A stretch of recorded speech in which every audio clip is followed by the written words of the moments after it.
بظاہر وہ عام سے لہجے میں بغیر کسی دکھ کا اظہار کے بات کرتی تھی، مگر وہ اس کا غم، اس کا درد بہت اندر سے محسوس کر سکتا تھا۔ تمہارے دماغ میں کیا چل رہا ہے؟ اس کی خاموشی سے عاجز آ کر وہ بہت سنجیدگی سے پوچھ رہی تھی۔ تم خود کو پریشان کر رہی ہو، اس نے کہا۔ پریشان تم مجھے کر رہے ہو، وہ اس کی آنکھوں میں آنکھیں گاڑ کر بولی۔ میں کیسے مان لوں؟ تم اب کوئی چال نہیں چل رہے؟ اب کیا تمہاری کوئی پلاننگ نہیں ہے؟ یہ کیسے ہو سکتا ہے؟ اس طرح رویہ بدل کر تم مجھے بے وقوف نہیں بنا سکتے، اس نے واضح کہہ دیا۔ فارس چند لمحوں تک اسے خاموش نظروں سے دیکھتا رہا۔ عدیل احمد کل تمہیں کیٹلاگ دے جائے گا، فرنیچر پسند کر لینا، 1-2 دن میں کمرہ فرنشڈ ہو جائے گا تو پھر تم نیچے شفٹ ہو سکتی ہو۔ اس کا لہجہ سخت نہیں تھا، نہ ہی لفظوں میں نفرت ہی کاٹ تھی۔ ہاں تم تو یہی چاہو گے، تم تو پہلے بھی یہی چاہتے ہو کہ میں اس کمرے سے نکل جاؤں۔ وہ کچھ حیرت سے اسے دیکھ کر رہ گیا۔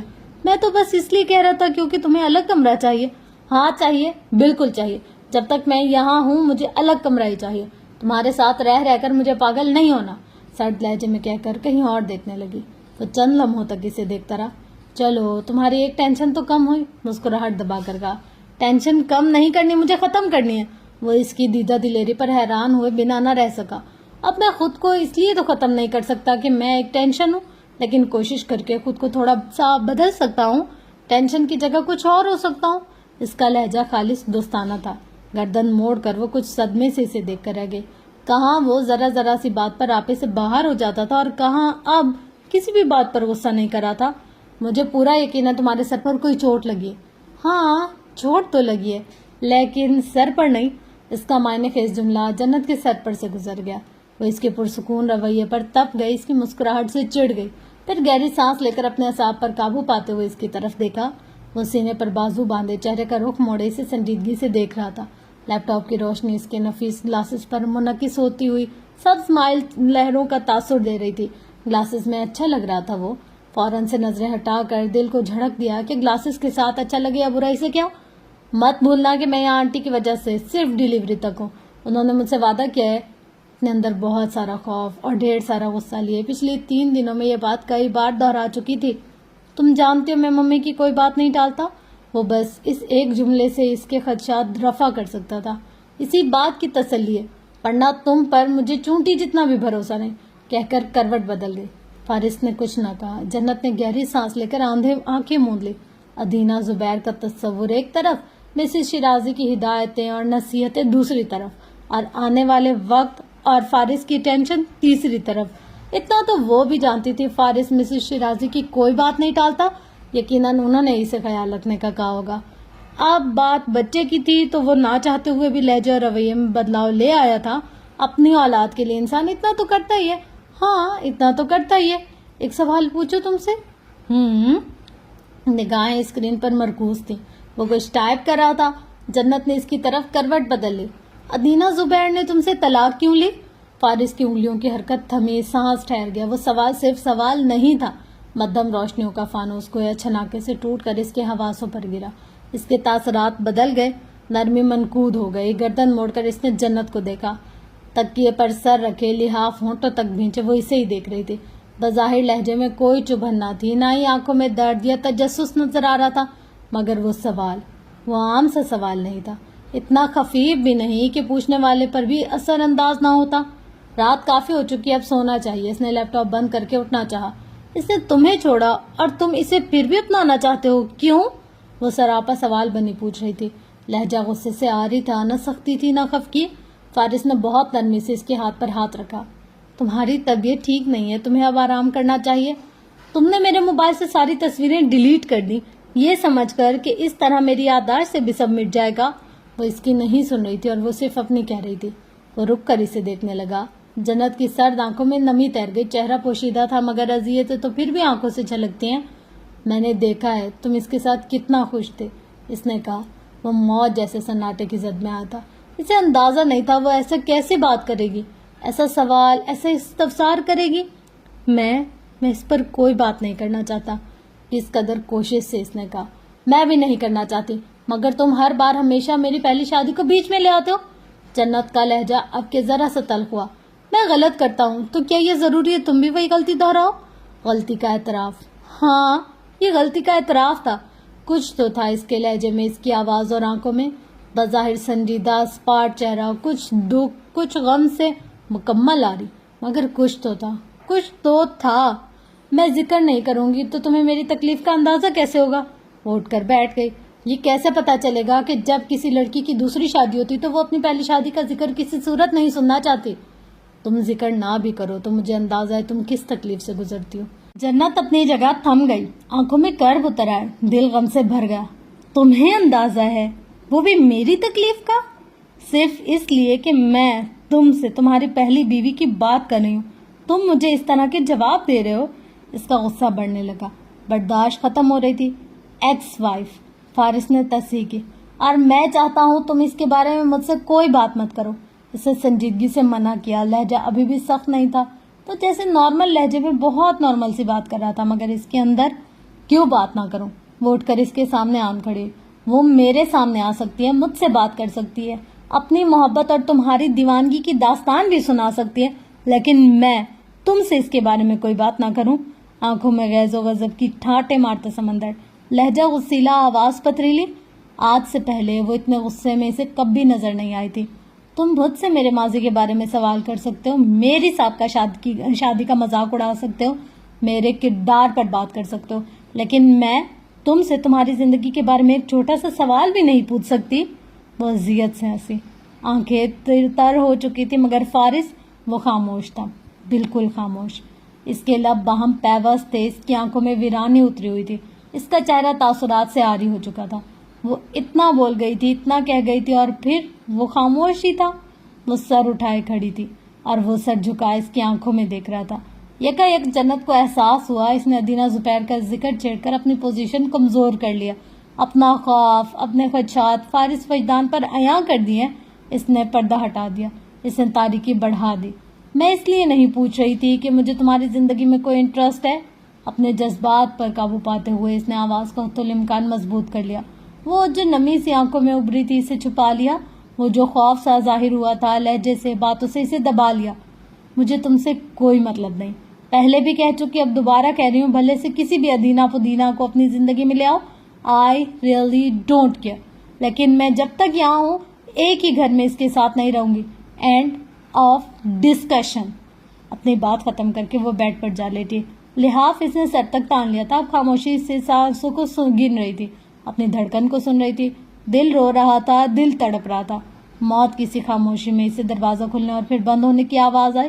کمرے میں اب اس کے سوا کوئی نہ تھا. اس کی دھیمی دھیمی سسکیاں گونجنے لگی. جانے اس نے صحیح کیا تھا یا غلط، مگر اب وہ خود ہی رو رہی تھی. صبح اس کی آنکھ کھلی تو اس وقت 10 بج رہے تھے. پہلے پہل دھن میں لپٹا ذہن معاف ہو رہا تھا. پھر خیال ابھرے، باتیں یاد آئی، اپنی بحث سوال اور فارس کا رویہ یاد آیا. اٹھ کر بیٹھتے ہوئے اس نے بیڈ گراؤنڈ سے ٹیک لگا لی. ڈریسنگ ٹیبل کے سامنے کھڑا فارس ٹائی کی نوٹ باندھ رہا تھا. چہرے کے تاثرات نارمل تھے. وہ اس کی تیاری دیکھ کر کچھ حیران ہوئی کہ آج اس کا آف تھا، مگر اپنے کام سے کام رکھو. اصول کے تحت اس سے پوچھنے کی کوشش نہیں کی. کیسی طبیعت ہے؟ معمول کی طرح وہ آج بھی پوچھ رہا تھا. نہ لہجہ سرد تھا، نہ تاثرات میں سختی تھی. وہ روز جواب دیتی تھی، آج خاموش رہے. ٹائی کی نوٹ باندھنے کے بعد اس نے پرفیوم کا چھڑکاؤ کیا، پھر سامنے صوفے پر بیٹھ کر جوتے پہننے لگا. ضروری کام سے چند دنوں کے لیے جرمنی جا رہا ہوں. مجھے کیوں بتا رہے ہو؟ اس کا وہی خفا لہجہ اکھڑا ہوا، حالانکہ اعتراض اس پر کرنا تھا کہ اب کیوں بتا رہے ہو. نہیں بتا سکتا. اس نے سوالیہ آبرو اچکائے. پہلے نہیں بتاتے تو اب کیوں بتا رہے ہو؟ اب کے رخ بدل کر اس کی آنکھوں میں آنکھیں ڈال کر پوچھا. پہنچ کر کال کروں گا. وہ اس کو سوال نظر انداز کیا، اپنی کہے گیا. میں ریسیو نہیں کروں گی، واضح کہہ دیا. وہ اسے نہیں دیکھ رہی تھی، وہ تو اس کی مسکراہٹ بھی دیکھ سکتی تھی. میں میسج کروں گا. میں نہیں پڑھوں گی. اس کا رخ مشرق کی طرف تھا. اسے فارس کی باتوں پر اب غصہ آ رہا تھا. وہ ایسا کیسے ظاہر کر سکتا ہے جیسے کل رات ان کے مابین کوئی بات نہیں ہوئی، کوئی لڑائی یا بحث نہیں ہوئی. ریکارڈنگ بھیجوں گا، میں تمہیں بلاک کر دوں گی، واضح دھمکی. تو تم بالکل ٹھیک ہو. میں ایسے ہی فکر مند ہو رہا تھا. وہ مسکرایا. وہ اچھا خاصا تب گئی، مگر تحمل سے بیٹھی رہی. وہ چند لمحوں تک اسے مسکراتی نگاہوں سے دیکھتا رہا، پھر اٹھ کھڑا ہوا. اپنا خیال رکھنا، یہ بات میں تم سے نہیں کہوں گی. خود کو بیوہ ہونے سے بچانے کے لیے بھی نہیں. کیا مصیبت ہے؟ وہ بے تنہا سے چڑھ کر جھنجھلائی اور اٹھنے کا ارادہ ترک کر کے دوبارہ لحاف میں گھس گئی. اور وہ کھڑا رہا، متبسم نگاہوں سے اسے تکتے ہوئے، اس کی موجودگی کو اپنے آس پاس زندگی کی طرح محسوس کرتے ہوئے. پل بھر میں کتنے مناظر تھے جو آنکھوں میں سمائے تھے. اس کا سی آف کرنے کے لیے اس کے پیچھے بھاگتے ہوئے گاڑی تک جانا, دروازہ کھولنا, بے تو کسی بات پر بحث شروع کر دینا, اور پھر ہنستے رہنا, دھڑا دھڑ میسج, بہت سے سوالات. اس نے کچھ اذیت سے خیال کو جھٹک دیا. اللہ حافظ, اس نے کہا. جنت کے وجود میں کوئی جنبش نہ ہوئی. کچھ دیر بعد قدموں کی آہٹ کے ساتھ دروازہ بند ہو گیا. سکھ بھری سانس لے کر لحاف ہٹائے کچھ دیر تک اپنی جگہ چپ چاپ بیٹھی رہی, پھر اٹھ کر بالکنی میں جا کھڑی ہوئی. اسے فارس وجدان کے گارڈ کے ہمراہ اپنی گاڑی کی طرف جاتا ہوا نظر آیا. کسی احساس کے تحت وہ رک کر مڑا. جنت تیزی سے پلر کی اوٹ میں ہو گئی. دیکھے بنا جان گئی تھی کہ وہ اسی طرف ہی دیکھ رہا ہے. کچھ ہی دیر بعد گاڑی سٹارٹ ہونے کی آواز آئی. اسے سر نکال کر ایک بار پھر دیکھا. عقبی نشست کا شیشہ نیچے ہوا تھا. گھڑی کے چمچماتے ڈائل والا ہاتھ باہر نکلا. فارس نے ہاتھ ہلایا. اس نے گڑبڑا کر اپنا سر اندر کر لیا. پتہ نہیں وہ اس کی ہر حرکت کا کیسے اندازہ لگا لیتا تھا. ہڑبڑا کر واش روم میں گھس گئی تھی. وہ ناراض تھی. اس کا موڈ بالکل بھی ٹھیک نہیں تھا. کبھی خود پر غصہ آ رہا تھا اور کبھی فارس پر. کبھی اپنی سوچ الجھانے لگتی تھی اور کبھی فارس کا رویہ سلگانے لگتا تھا. ناشتے کے بعد لان میں ٹہلتے ہوئے وہ حتی الامکان پرسکون ہونے کی کوشش کرتی رہی, اور اس کوشش میں وہ بری طرح سے ناکام ہوتی رہی. اس پر نظریں جمائے اکثر نے کوئی 7ویں بار ٹھنڈی آ بھر کر اپنے کمرے کی کھڑکی سے سر اندر کیا تھا. 2 بار معذرت کے لیے جا چکی تھی. 3 بار آئی ایم سوری والے کارڈ لکھ کر بھیجے تھے. 4 بار دور سے کان پکڑ کر بھی دکھایا تھا, مگر اس کی آپی وہ تو کچھ ماننے کو تیار ہی نہیں تھی. ایک لمبی سی ٹھنڈی آہ بھر کر اپنا سر تکیے پر رکھا اور بڑی بوڑھیوں کی طرح ٹھنڈی آہیں بڑھنے لگی, اور تب اسے گاڑی کا ہارن سنائی دیا. گیٹ کھلنے کے ساتھ ہی گاڑی اندر داخل ہوئی. جھٹ سے اٹھ کر کھڑکی میں آئی. پورٹ میں سفید یارڈز کھڑی تھی. عدیل احمد باہر نکل آیا تھا. اللہ, یہ کیا کر رہے ہیں یہاں؟ گلاسز ہٹا کر موصوف نے سیدھا کوارٹر کی طرف دیکھا. وہ جھٹ سے پردے کی اوٹ پہ ہو گئے. 2 بار محتاط ہو کر سر نکالا تو وہ لان سے ہوتے ہوئے صدر دروازے کی طرف جا رہا تھا. ہاتھ میں شاید کوئی فائل تھی. اس نے گہری سانس لے کر فوراً آئینہ دیکھا. چہرہ بالکل صاف اور نکھرا نکھرا سا تھا, مگر اسے اپنی راحت والی شکل ہی نظر آ رہی تھی, اور یہ آج سے نہیں 1 ہفتے سے ہو رہا تھا. چلو اچھا ہوا جنت آپی خفائیں, اسی طرح مجھے اس کے سامنے تو نہیں جانا پڑے گا. اسے تسلی ہوئی. کیسے ہنس رہا تھا اس دن. عدیل احمد کا چہرہ یاد آیا تو اپنا چہرہ غصے سے سرخ ہونے لگا. اسی لمحے دروازے پر دستک ہوئی. جا کر کھولا تو سامنے ملازمہ کھڑی تھی. آپ کو چھوٹی صاحبہ بلا رہی ہیں؟ کون چھوٹی بیگم صاحبہ؟ اس کی ہمائیاں اڑ گئی. ملازمہ نے اسے ایسے دیکھا جیسے اس کی عقل پر شک گزرا ہو. جنت صاحبہ. وہ گھبرا گئے. مجھے؟ انگلی سے اپنی طرف اشارہ کیا. جی ہاں آپ کو. وہ پیغام دے کر چلتی بنی, اور اقصیٰ کی تو سچ مجھ میں جان پر بنائی. وہ تو ناراض ہے مجھ سے, کیوں بلا رہی ہیں آخر؟ اسے رونا آیا. ایک بار پھر آئینہ دیکھ کر کہیں کوئی لائنر وائنر مسکارا شسکارا وغیرہ کے نشان تو نہیں ہے. پھر اپنے تاثرات پر قابو پاتی وجدان ہاؤس کی طرف بڑھ گئی. مرکزی دروازے سے لاؤنج تک وہ کیسے گئی یہ صرف وہی جانتی تھی. آپ نے مجھے بلایا؟ پورے اعتماد کے ساتھ جنت کے پاس مؤدب سی جا کر کھڑی ہو گئی. سامنے عدیل احمد براجمان تھا. ملازمہ اسے مشروب پیش کر رہی تھی. اقصیٰ نے بھولے سے بھی اس کی طرف نہ دیکھا. تم میری مینیجر ہو؟ جنت حیران تھی. عدیل احمد مسکراہٹ دبا گیا. اقصیٰ کی شکل دیکھنے لائق تھی. چونکہ رخ جنت کی طرف تھا تو آنکھوں میں اور زبان ہلا کر اسے اشارے دیے کہ اور کچھ نہ کہے. اس چائنیز عدیل کے سامنے تو بالکل بھی نہیں کہ مزید بے عزتی وہ افورڈ نہیں کر سکتی تھی. اقصیٰ. جی آپی. وہ میں. گھبرا کر دوپٹے کا پلو انگلیوں میں گھمایا. اسی کی ٹھنڈک میں پیشانی پسینے سے تر ہوش اڑا رہی تھی. جنت نے گہری سانس لے کر اسے دیکھا. حالانکہ بلایا تو اس لیے تھا کہ اس کی کلاس لی جا سکے, مگر جیسا کہ مسٹر عدیل آپ جانتے میں اپنے مینیجر کے بغیر کوئی کام سر انجام نہیں دیتی. اقصیٰ کی جان میں جان آ گئی. ممنون ہوتی نگاہوں سے اپنے مالکن ٹائپ آپی کو دیکھا. عدیل احمد ہنزو مبہم سی مسکراہٹ کے ساتھ سر ہلا کر رہ گیا. بیٹھو. آنکھوں سے اشارہ دیا. وہ تو جنت کے برابر میں ٹک گئی. کیٹلاگ تھمایا, صفحے پلٹائے. کیا شاندار فرنیچر کی تصاویر تھی. اقصیٰ کی آنکھیں پھیل گئیں. آپ دیکھ کر مجھے میسج کر دیجیے گا. عدیل احمد اپنی جگہ سے اٹھ کھڑا ہوا. اب اجازت چاہتا ہوں. کوٹ کے بٹن بند کرتے ہوئے کہا. لیکن اس سے پہلے کیا میں مسز شیرازی سے مل سکتا ہوں؟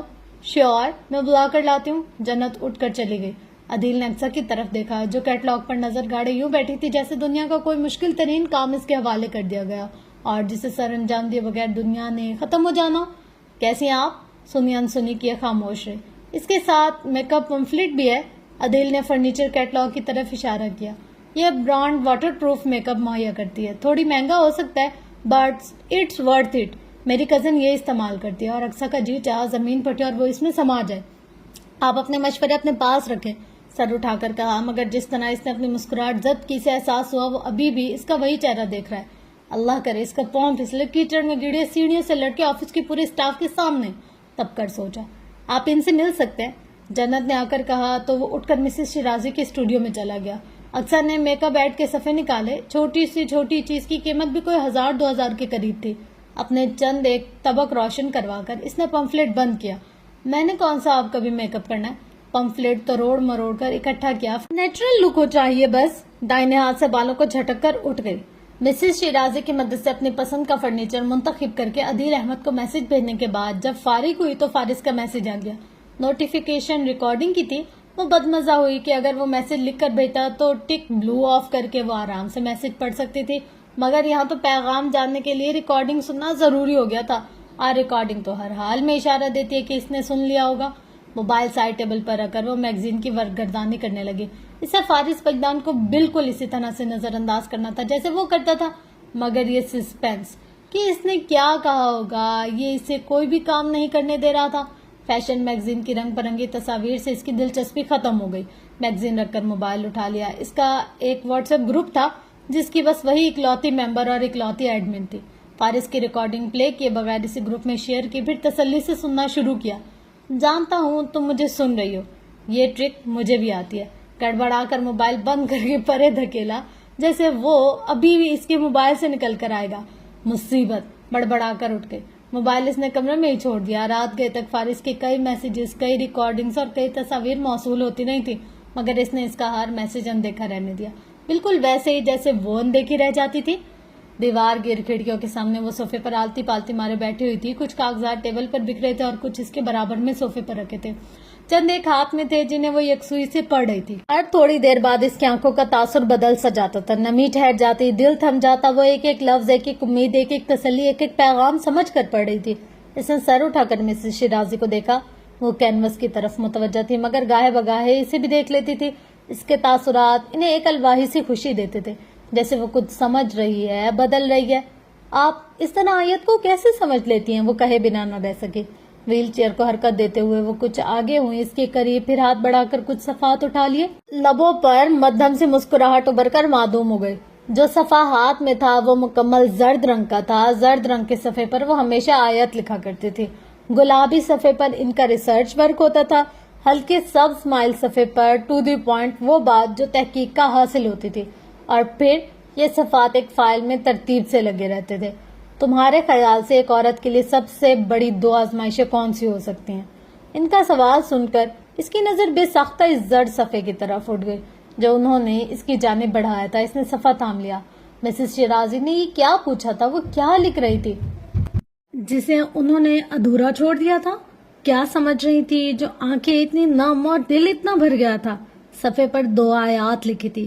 ایک آیت ام موسیٰ کی تھی جب انہوں نے موسیٰ علیہ السلام کو سمندر کے حوالے کیا تھا۔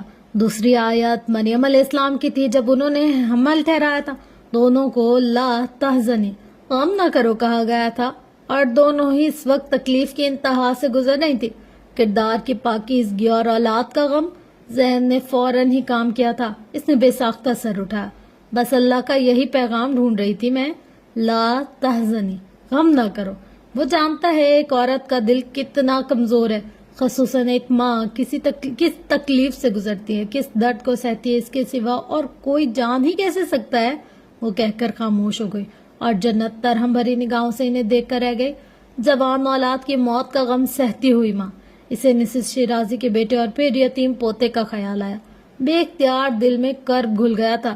وہ ماں بیٹے کے اس معاملے میں بالکل نہیں آنا چاہتی تھی، مگر آپ فارس سے بات کیوں نہیں کرتی؟ کس بارے میں؟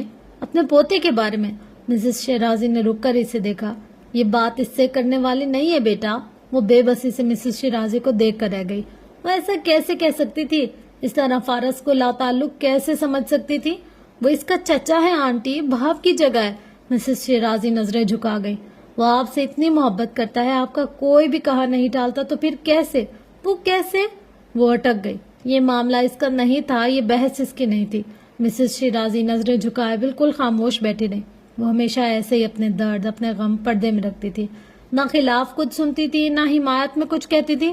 انہوں نے جیسے خود کو سیل بند کر دیا تھا۔ فکر مندی سے اٹھ کر وہ ان کے پاس آئے. آئی ایم سوری، میں نے آپ کو پریشان کر دیا نا، محبت سے کہہ کر ان کے گرد بازو ڈال دیے. میں ملاؤں گی آپ کو اس سے. وہ نم آنکھوں سے بمشکل مسکرائیں. آپ اس پینٹنگ کو مکمل کریں جلدی، کیونکہ مجھے اپنے نئے بیڈ روم میں بیڈ کے اوپر یہی پینٹنگ لگانی ہے. انہوں نے خیالات کو جھٹک کر برش اٹھا لیا. وہ جیسے خود کو اس تکلیف سے نکالنا چاہتی تھی. جنت میز پر رکھی پینٹنگز دیکھنے لگی. ان میں سے 2 تو اس نے اپنے کمرے کے لیے نکالنی تھی، تیسری کا جائزہ لے رہی تھی. اسے کمرے کی انٹیریئر کے حساب سے وہی رنگ منتخب کرنے تھے جو کمرے کی دیواروں پر جچیں. اسری یسرا کا کیا ہوا جنت؟ کچھ یاد آنے پر انہوں نے پوچھا تو جنت نے مڑ کر انہیں دیکھا. خفیف سی ہو کر ہنس دی.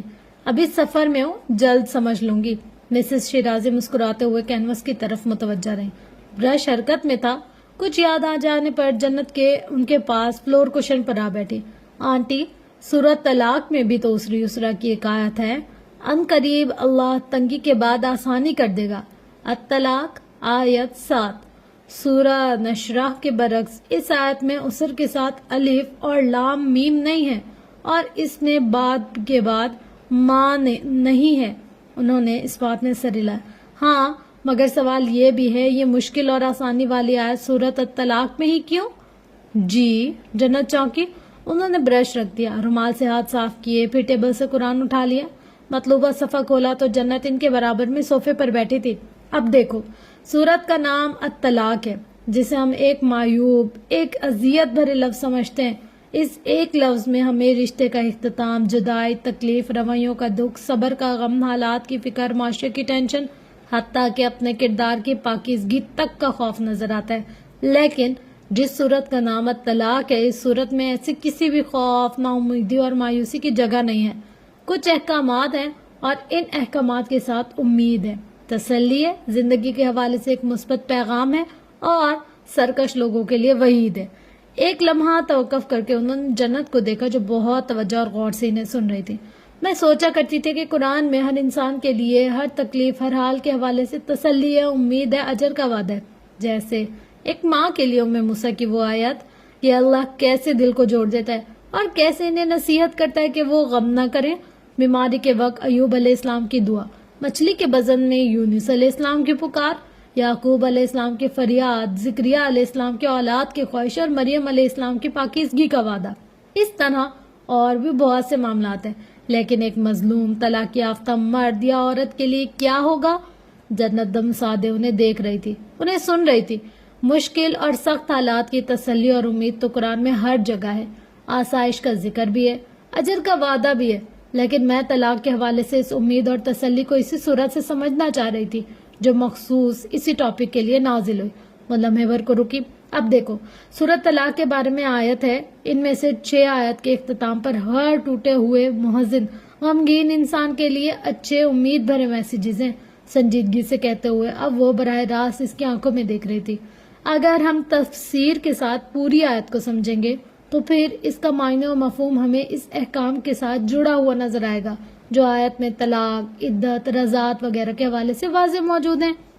لیکن جب ہم ہر آیت کے آخر میں اس ایک مخصوص حصے پر غور کریں گے تو ہمیں زندگی اور اپنے حالات کے حوالے سے ایک مکمل اور منفرد پیغام نظر آئے گا، خصوصاً ایک طلاق یافتہ کے لیے.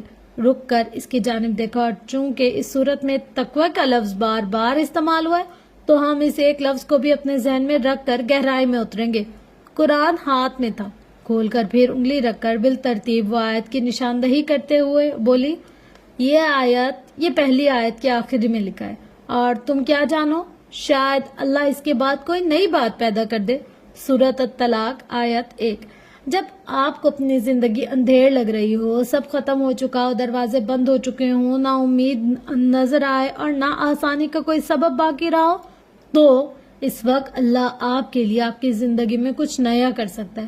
ایک لمحے میں سب بدل سکتا ہے، غم خوشیوں میں، محرومیاں عطا میں، صبر اجر میں، اور خواب حقیقت میں. لیکن شرط یہ کہ آپ کے اندر تقوی ہو. روانی سے بولتے ہوئے ایک لمحے کو رکیں. اب یہ تقوی کن معاملات میں ہوتا ہے؟ ایک خالق کے معاملات میں، دوسرا اس کی مخلوق کے معاملات میں. رشتہ چاہے اللہ کے ساتھ ہو یا اس کی مخلوق کے ساتھ، اسے نبھانے کے لیے آپ کی سوچ، آپ کی نیت، آپ کے اعمال بہت اہمیت رکھتے ہیں، کیونکہ انہی سے اللہ کی عدالت میں اس بات کا تعین ہوتا ہے کہ آپ ظالم ٹھہریں یا مظلوم.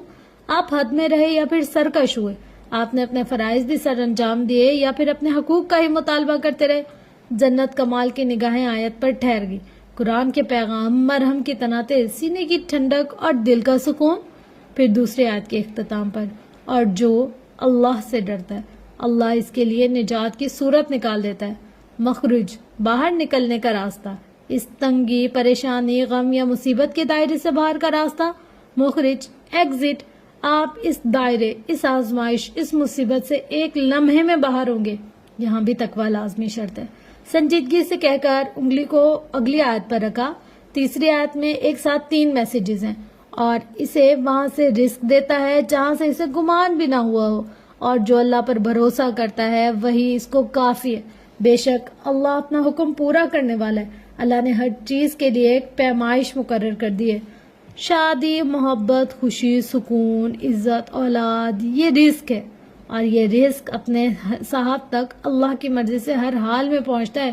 جنت، اور وہاں پہنچتا ہے جہاں سے گمان بھی نہیں ہوتا۔ بات صرف اللہ پر توکل کی ہے، امید کی ہے، یقین کی ہے۔ آپ اللہ کے بتائے ہوئے راستے پر اللہ کی مرضی سے قدم اٹھائیں گے تو اللہ اپنا حکم ضرور پورا کریں گے۔ جہاں آسانیوں کا وعدہ ہے وہاں آسانیاں ضرور ملیں گی۔ رک کر کہا، پھر آگے لکھا ہے، اور جو اللہ سے ڈرتا ہے وہ اس کے کام آسان کر دیتا ہے۔ اس میں یسرا کا لفظ استعمال ہوا ہے، الف کے ساتھ یہاں یسرا کو تقوی سے جوڑا گیا ہے۔ اب توجہ کا مرکز اگلی آیت تھی۔ جو اللہ سے ڈرتا ہے تو اللہ اس کی برائیاں دور کرتا ہے اور اس سے جڑا بڑا اجر بھی دیتا ہے۔ اب ذرا ہم رک کر اس آیت پر غور کرتے ہیں۔ تقوی کے ذریعے سیئات کا مٹ جانا، برائیات کا، گناہ یا جو بھی، بعض دفعہ ہم زندگی کے مشکل ترین حالات سے اسی لیے گزر جاتے ہیں تاکہ ہمارے تمام کے تمام حسیات مٹائے جا سکیں، اور جب سیئات نہ رہیں تو پھر اجر رہ جاتا ہے، اور یہ اجر صرف آخرت سے جڑا ہوا نہیں ہوتا، جنت یہ دنیا میں بھی ملتا ہے آسانیوں کی صورت۔ پھر 6 کو چھوڑ کر 7ویں آیت کے اختتام پر ہے، ان قریب اللہ تنگی کے بعد آسانی کر دے گا۔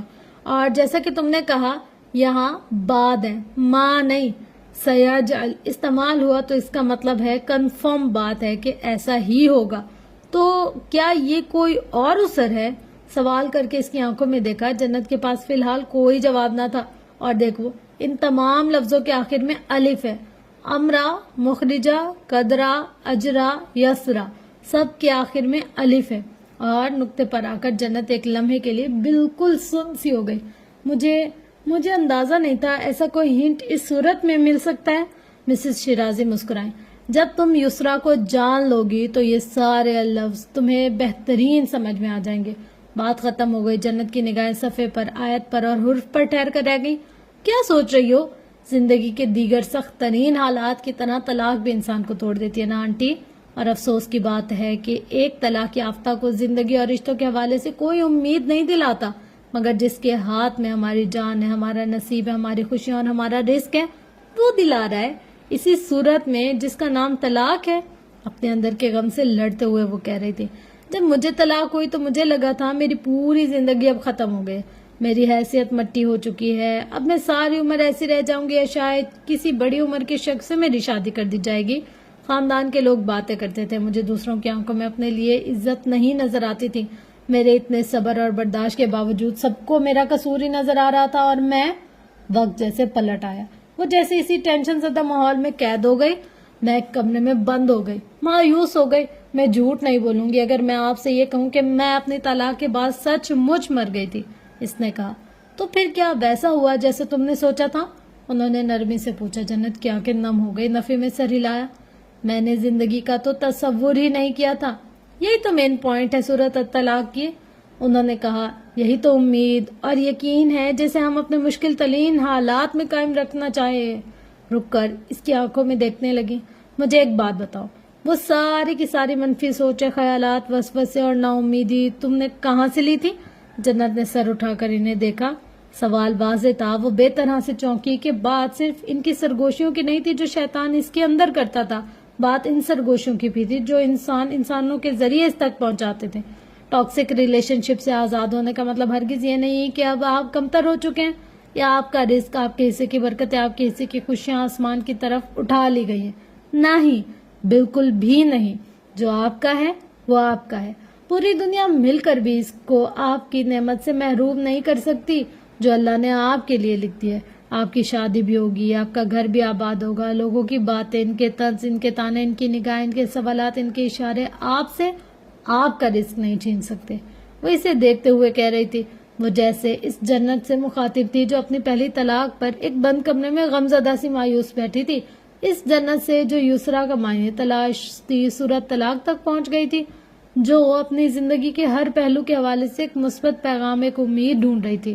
لوگوں کے ہاتھوں میں آپ کا نصیب نہیں ہوتا جنت, وہ آپ کے مالک نہیں ہوتے, وہ آپ کے رازق نہیں ہوتے, انہوں نے آپ کو تخلیق نہیں کیا ہوتا. سو انہیں اس بات کی اجازت ہی کیوں دی جائے کہ وہ آپ کے اندر مایوسی کا زہر بھر دیں, پھر آپ سے آپ کے خواب چھین لیں, آپ کو آپ کی اپنی نظروں میں بے وقت کر دیں. آپ نے صرف اللہ پر بھروسہ رکھنا ہے جس نے آپ سے خود آسانیوں کا وعدہ کیا ہے. ان کا ایک ایک لفظ اسے دل کی گہرائیوں میں اترتا ہوا محسوس ہو رہا تھا. مسز شیرازی نے قرآن اس کی ہتھیلی پر رکھ دیا.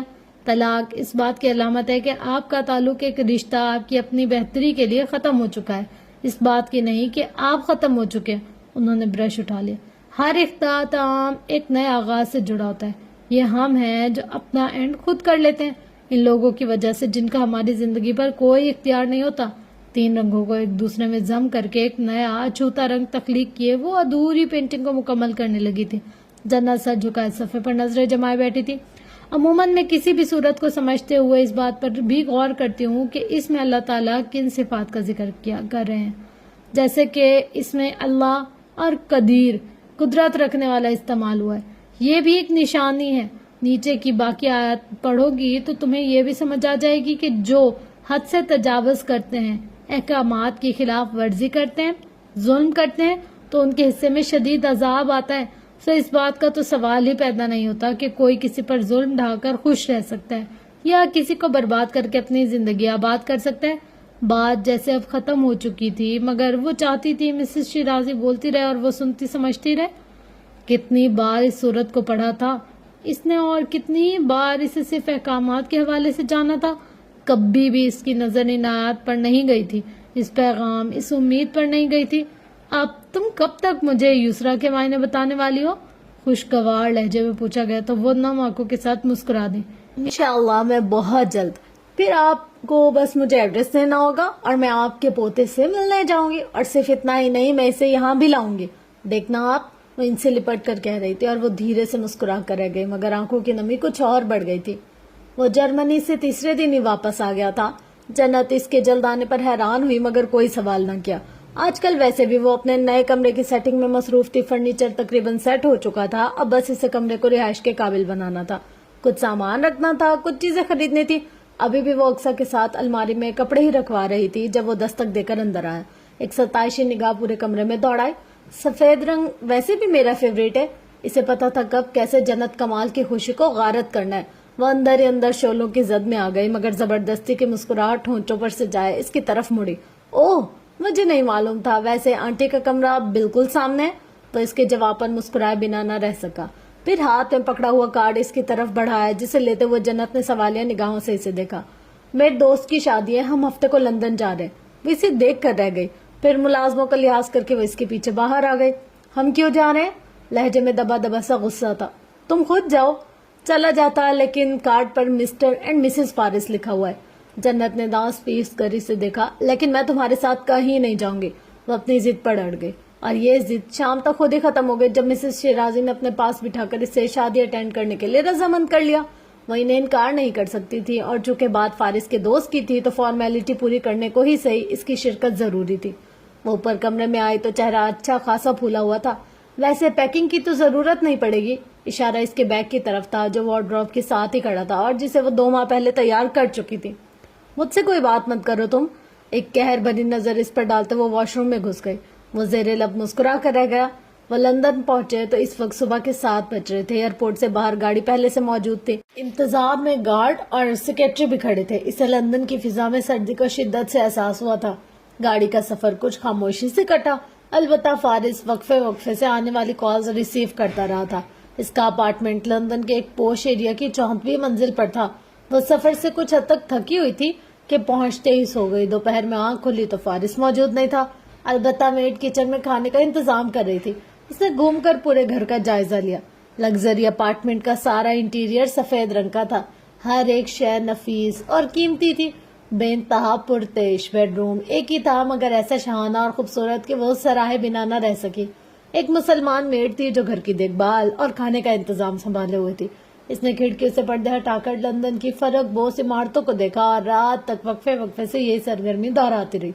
پہلے دن تو فارس اپنے بزنس کے معاملات میں کافی مصروف رہا اور وہ بھی گھر میں رچ کے بور ہو رہی تھی.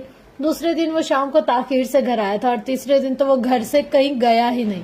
مصروف اتنا جیسے سر کھجانے کی بھی فرصت نہیں. میڈم نے شام کے کھانے کے لیے کچھ گروسری کا سامان لینا تھا تو اسے باہر جاتا دیکھ کر وہ خود بھی تیار ہو گئی.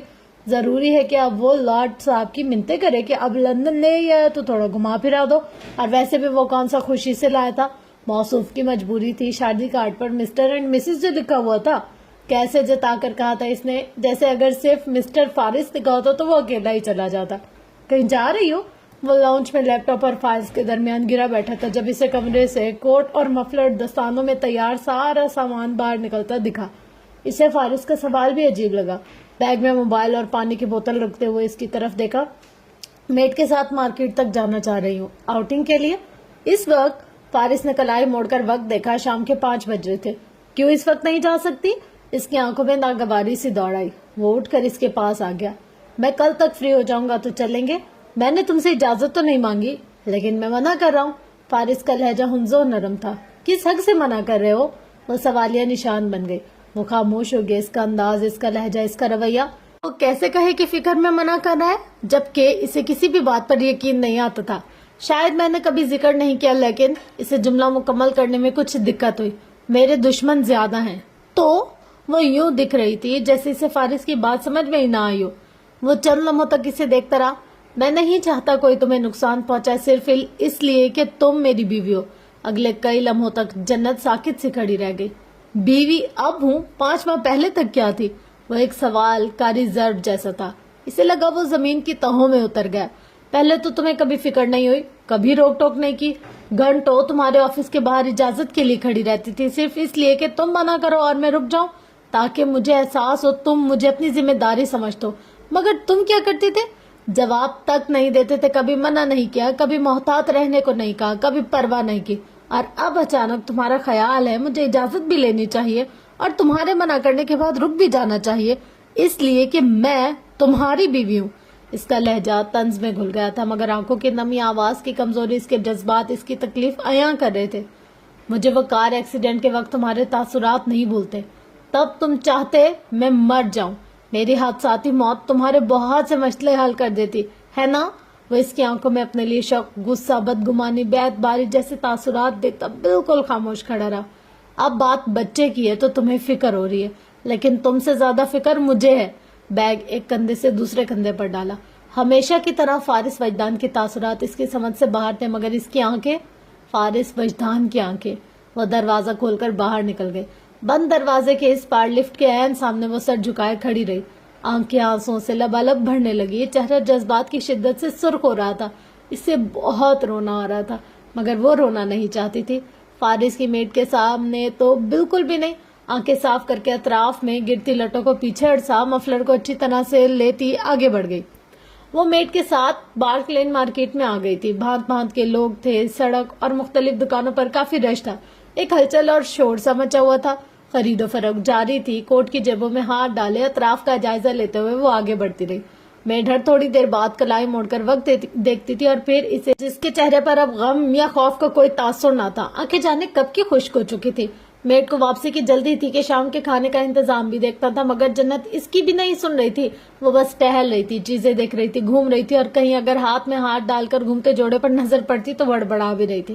اس قدر کھلی فضا اور ماحول میں اتنے سارے لوگوں کے بیچوں بیچ اسے ایک بار پھر شدت سے تنہائی کا احساس ہوا تھا.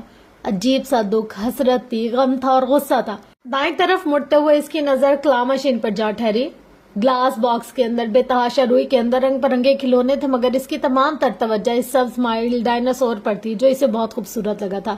میں یہ ٹرائی کرنا چاہتی ہوں، میڈ سے کہہ کر آگے بڑھ گئی۔ ہر طرح کی منفی سوچ اور خیالات کو جھٹکا، دل کو سنبھالا کہ کیا ہوا، اگر جو وہ کھیلی ہے اس کا مطلب یہ تو نہیں کہ وہ اپنے لمحات کو یادگار نہیں بنا سکتی۔ میڈ کا موبائل بج اٹھا، اس نے جیب سے نکال کر اسکرین کو دیکھا تو چہرے کے تاثرات بدل گئے۔ جنت کی اس کی طرف پش کی تھی، اب چونکہ بیگ کے ساتھ کلام مشین سے ڈائناسور نکالنے میں دقت ہو رہی تھی، سو اس نے اپنا ہینڈ بیگ میڈ کو تھما دیا اور شروع ہو گئی۔ پہلی کوشش میں ناکام، دوسری میں بھی ناکام، تیسری کوشش میں ڈائناسور ہاتھ میں تھا۔ اس کی خوشی دیکھنے لائق تھی، میڈ بھی دیکھتے ہوئے بدہکت مسکرائی تھی۔ انسان کو اپنے ساتھ زندگی بسر کرنی چاہیے، ضروری ہے کہ کوئی ساتھ ہو تبھی آپ ہنسیں گے مسکرائیں گے۔ اس نے دل ہی دل میں خود کو شاباش دی، پھر کھلونا میڈ کے حوالے کرتی دوسرے اسٹال سے ننھی منی سی اشیاء دیکھنے لگی۔ اسے اکثر کے لیے ایک آئینہ پسند آیا تھا اور تبھی وہ اپنا پرس لینے کے لیے مڑی اور اپنی جگہ تھم گئی۔ میڈ وہاں کہیں نہیں تھی۔ اس نے گھبراہٹ کے عالم میں گھوم کر چاروں طرف دیکھا، آس پاس بہت دور تک دیکھا، مگر وہ اسے کہیں بھی نظر نہ آئی۔ جنت کا دل تیزی سے دھڑکنے لگا، سانسیں پھولنے لگی۔ باوجلد قدم اٹھاتی وہ آگے بڑھی، دائیں طرف پھر بائیں طرف، اس کے بعد ناک کی سیدھ میں قدم اٹھاتی گئی۔ وہ بھٹک گئی تھی، بچھڑ گئی تھی، اتنے بڑے شہر میں یکایک تنہا ہو گئی تھی۔ اتنے سارے لوگوں کے ہجوم میں ایک بار پھر عدم، ایک بار پھر نفی ہو گئی تھی۔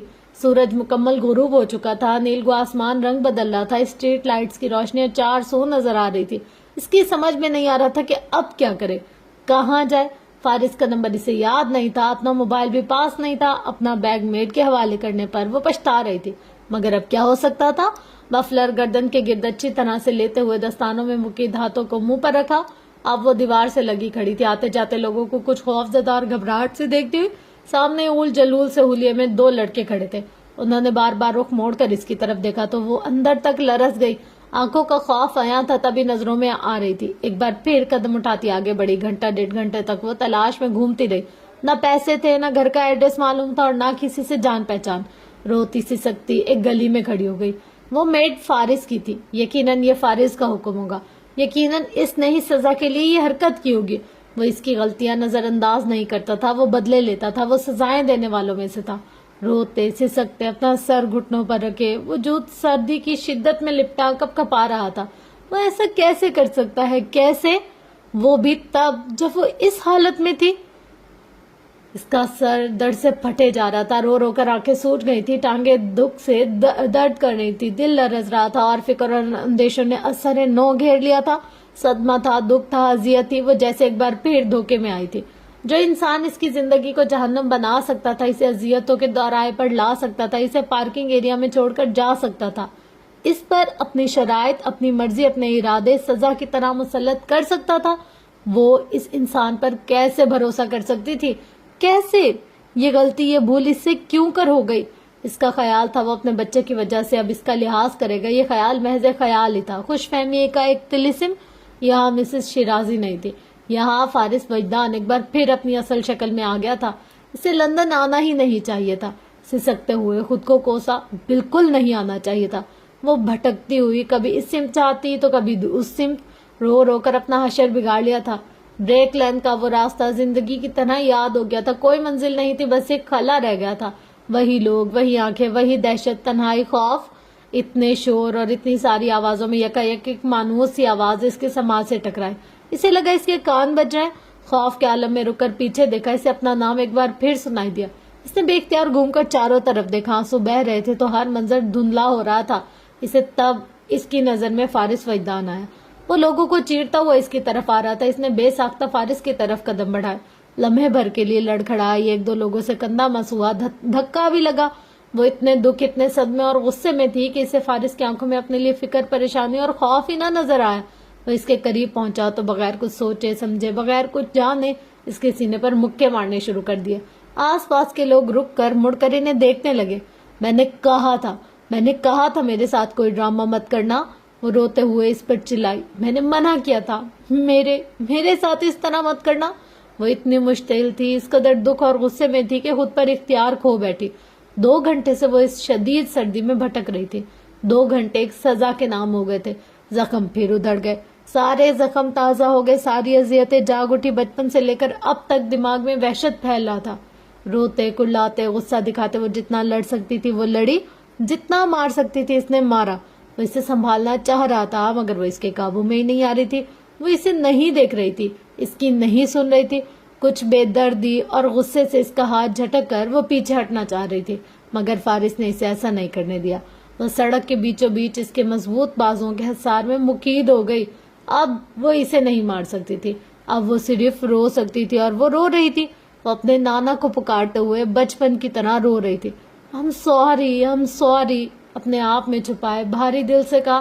وہ آواز صرف لبوں کی جنبش تھی، جنت کمال تک نہیں پہنچی تھی۔ اس کا وجود فارس کے بازو میں بے جان ہو گیا تھا۔ وہ کتنی ہی دیر ہوش و خرد سے بیگانہ رہی، اسے یاد نہ تھا، البتہ جب ہوش آیا تب وہ بیڈ روم میں تھی۔ ڈاکٹر بھی موجود تھا۔ اس کا معائنہ کرنے کے بعد ڈاکٹر نے اسے ٹینشن اور اسٹریس سے بچنے کی خاص ہدایت کی۔ فارس ڈاکٹر سے بات کرتا رہا تو وہ رخ متورم آنکھیں لیے ایک اور طرف کر بیٹھ گئی۔ وہ گرم کپڑوں کے بغیر تو بالکل نہیں نکلتا تھا، دستانے، مفلر اور لانگ کوٹ کے بغیر تو بالکل بھی نہیں، مگر جو اس وقت اس کے پاس موجود تھا وہ سیاہ ٹراؤزر پر براؤن اونی سویٹر میں ملبوس نظر آ رہا تھا، یعنی وہ جن کپڑوں میں بیٹھا تھا ان میں ہی اٹھ کر اسے لینے آ گیا تھا۔ اس کے ہونٹوں کے دائیں طرف گال پر ہلکی سی لکیر کا نشان تھا۔ یہ کارنامہ اس کا تھا۔ اس نے نظریں ہٹا لی، کروٹ بدل کر آنکھوں پر بازو رکھ لیا، آنکھیں مکمل سرخ تھی، چہرہ ستا ہوا، زکام کی بھی شکایت ہو رہی تھی، بخار بھی ہو رہا تھا۔ چند لمحوں بعد دروازہ کھلنے اور بند ہونے کی آواز سامان سے ٹکرائی، قدموں کھچا، بیڈ کے پاس آ کر تھم گئی۔ کیا ہم بات کر سکتے ہیں؟ فارس کی آواز پریشانی کا پتہ دے رہی تھی۔ خاموشی۔ اتنے سارے الزامات کی لسٹ اپنے کندھے پر اٹھائے وہ اس کے پاس بیٹھ گیا۔ میں نے اسی لیے تمہیں منع کیا تھا۔ ہاں، اور جب میں نہیں رکی تو سوچا اسے سزا دینی چاہیے تھا کہ آئندہ یہ ایسی حرکت نہ کرے، روتے ہوئے کہا۔ وہ کس قدر بدگمان ہو چکی تھی اس سے۔ فارس اسے افسوس سے دیکھ کر رہ گیا۔ تم نے اپنا ہینڈ بیگ میٹ کو کیوں دیا؟ وہ سنجیدگی سے پوچھا تھا۔ اگر تم ایسا نہ کرتی تو ادھر ادھر ہو جانے پر کم از کم مجھے کال تو کر سکتی تھی۔ اگر کال نہ بھی کرتی تب بھی لوکیشن موبائل میں موجود تھی، ڈرائیور کا نمبر تک میں نے سیو کر دیا تھا۔ حجت اور دلیل سے بات کر کے وہ اس کی غلط فہمی دور کرنا چاہتا تھا۔ تو تم اب مجھے یہ بتانا چاہتے ہو کہ میرے ساتھ جو کچھ ہوا اس میں تمہاری کوئی پلاننگ نہیں تھی؟ اٹھ کر بیٹھتے ہوئے وہ آنسوں سے لبریز آنکھیں اس پر جمائے لڑ پڑی۔ میں بھلا کیوں چاہوں گا تمہارے ساتھ ایسا ہو؟ اسے بہت اندر تک دکھ سا ہوا۔ یہ سوال تم مجھ سے پوچھ رہے ہو؟ جنت کے لہجے میں غم اور غصہ بھرا ہوا تھا، آواز رندی ہوئی تھی۔ بھول گئے جب تم مجھے پارکنگ میں چھوڑ کر گئے تھے؟ وہ نہیں بھولا تھا، بھول ہی نہیں سکتا تھا، مگر جب وہ یاد دلاتی تھی تب زیادہ تکلیف ہوتی تھی، جب وہ ذکر کرتی تھی تب زیادہ پچھتاوا ہوتا تھا۔ مجھے پتا تھا تم ایسی حرکت ضرور کرو گے اور تم نے کی۔ مجھے تم پر بالکل بھی بھروسہ نہیں ہے۔ وہ روئے جا رہی تھی۔ گہری سانس لیتے ہوئے اس نے بے ساختہ اپنے بالوں میں ہاتھ پھیرا۔ اس کے دائیں ہاتھ کی پشت پر ہلکی سی خراش واضح تھی۔ ٹھیک ہے، میں مانتا ہوں شروع میں تمہارے حوالے سے میں بہت زیادہ لاپرواہ رہا ہوں، لیکن یہ حقیقت ہے کہ جب بھی تم گھر سے نکلی ہو کبھی بھی اکیلی نہیں تھی۔ میرا ایک گارڈ ہمیشہ تمہارے ساتھ رہا ہے، چاہے تم مال میں تھی، پارک میں، کسی دعوت پر یا آئمہ کے ساتھ کسی گیدرنگ میں، میرے پاس تمہارے ہر ایک لمحے کی رپورٹ ہوتی تھی۔ میں نہیں چاہتا تھا کہ کوئی تمہیں میری وجہ سے نقصان پہنچائے۔ ہاں، لاہور میں مجھ سے غلطی ہوئی، شاید اس وقت میں بہت غصے میں تھا، میں نے تمہاری سیفٹی کا خیال نہیں کیا۔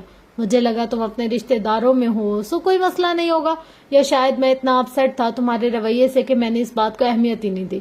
بہرحال یہ میری غلطی ہے۔ اس کی پوری بات جنت کمال نے بہت تحمل سے، کچھ دکھ اور بے چینی سے سنی۔ بس ایک لمحے کے لیے منجمد احساسات پگھلے کہ وہ اپنی غلطی تسلیم کرا، مگر اس کے بعد یعنی مجھے نقصان پہنچانے کا حق صرف تمہارے پاس ہے اور کوئی مجھے کچھ نہیں کہے؟ بھرائی ہوئی آواز، آنسو متواتر گر رہے تھے۔ فارس نے کچھ کہنے کے لیے منہ کھولا، صدمے سے، اور پھر بند کر دیا۔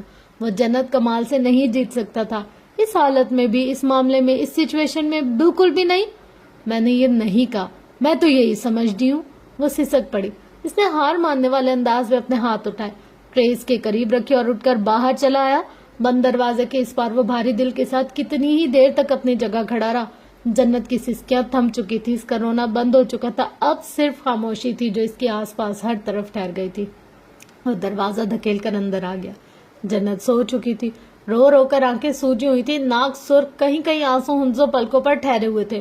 سوپ اس نے نہیں لیا تھا، کپڑے بھی نہیں بدلے تھے۔ ایک تعصب بھری نظر اس پر ڈالتے ہوئے اس نے بے حد احتیاط سے سر کے نیچے تکیہ رکھا، لحاظ درست کیا اور ٹرے اٹھائی کچن میں واپس آ گیا۔ پھر اس نے مسز شیرازی کو کال کی۔ وہ چھوٹی چھوٹی باتوں پر اچھا خاصا سین کریٹ کر دیتی ہے، رونے لگ جاتی ہے۔ پورا حوالہ دینے کے بعد کچھ فکر مندی سے وہ انہیں بتا رہا تھا، بس اس کی چیل کی طرح جھپٹنے والی بات گول کر گیا۔ موڈ سوئنگز ہوں گے، پریگنینسی میں ایسا ہوتا رہتا ہے، تم اپنا رویہ ٹھیک رکھو۔